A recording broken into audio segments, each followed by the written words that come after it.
That's the sort of space that it seems to me makes a lot of sense. And I'd like to see this committee really think hard about the hours before 9 o'clock in the morning. That's the only thing being suggested. I absolutely agree that there are dog owners who do not respect the rest of the community. They need to be held accountable.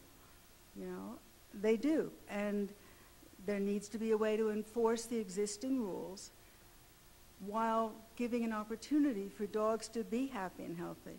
The dogs who get into trouble with other people are dogs that are not being given the exercise they need or the training they need.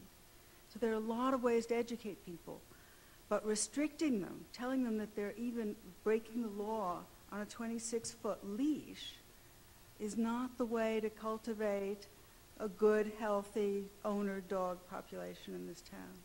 So please think hard about it.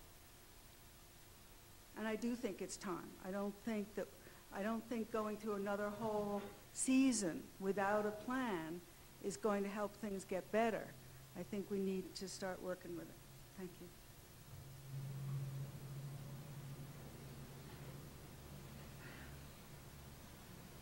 My name is Ellen Kravitz. I live at 10 King Street.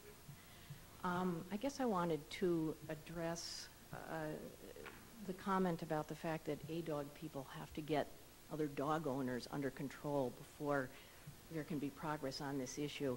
And that's because I haven't been able to so far. Okay, so I'm hoping you can. I've spent really a long time after all the issues that came up last year and how contentious everything was. I've spent a long time kind of thinking about this and trying to figure out what's going on. And I think that part of the problem is that dog owners are being judged by a standard of perfection that isn't applied to any other group in town. I mean, you drive cars, people get in accidents, people get killed. You don't say to other car owners, well, we're not going to let you drive cars unless you can control those people. The bike trail. There are collisions, there's noise, there's litter. You don't say, well, no one can use the bike trail unless you get those people under control. I go to McLennan often. In the soccer fields, after every practice, not just the games, every practice, even though there's lots of adults, there's trash barrels 25 yards away, there's plastic bottles, there's litter.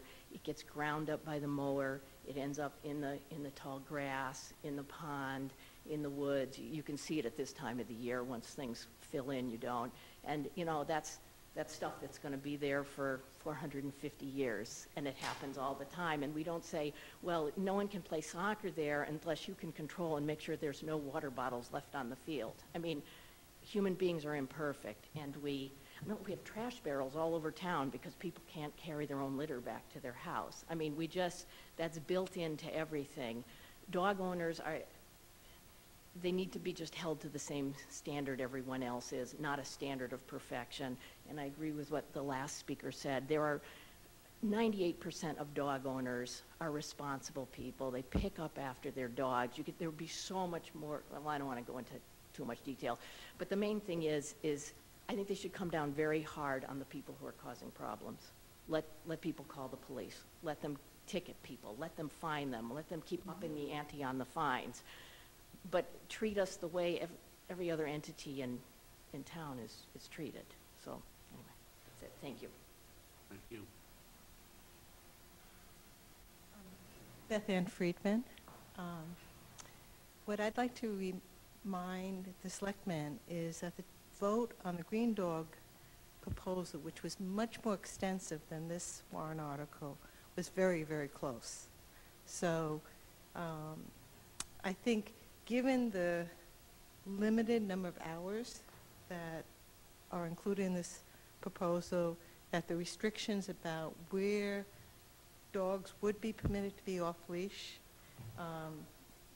much narrower than in the Green Dog proposal, I think that, or I certainly would hope that town meeting would seriously consider passing it.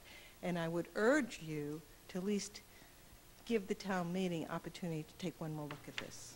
Well, they will get another look. I mean, whether we vote it, if we vote negatively, they still get to talk about it and vote on it themselves. That's what your warrant article did. Substitute, yeah. Right.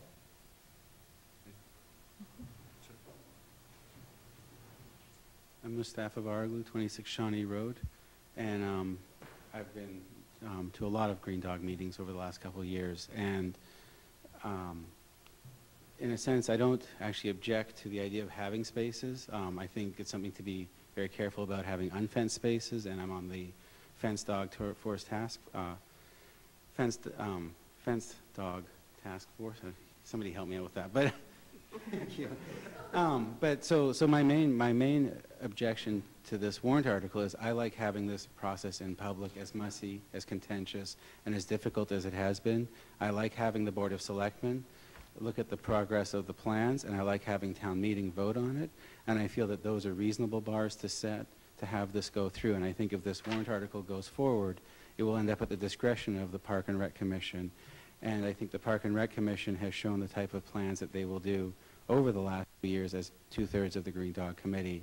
And I think it really does help to have these in sort of forced public accountability and hearings. So I would ask for a no action vote to keep it in the public sphere, as opposed to going into a Park and Rec Commission only area. Thank you. I don't think you meant that last statement, but. Well, Yeah, he did. He favors no action? He favors no action. he favors no action, yes. Okay, Yes. sorry. And just to say, I don't think that the Park and Recreation Commission has weighed in on this warrant article, because I don't think they expected us to do anything but say no action.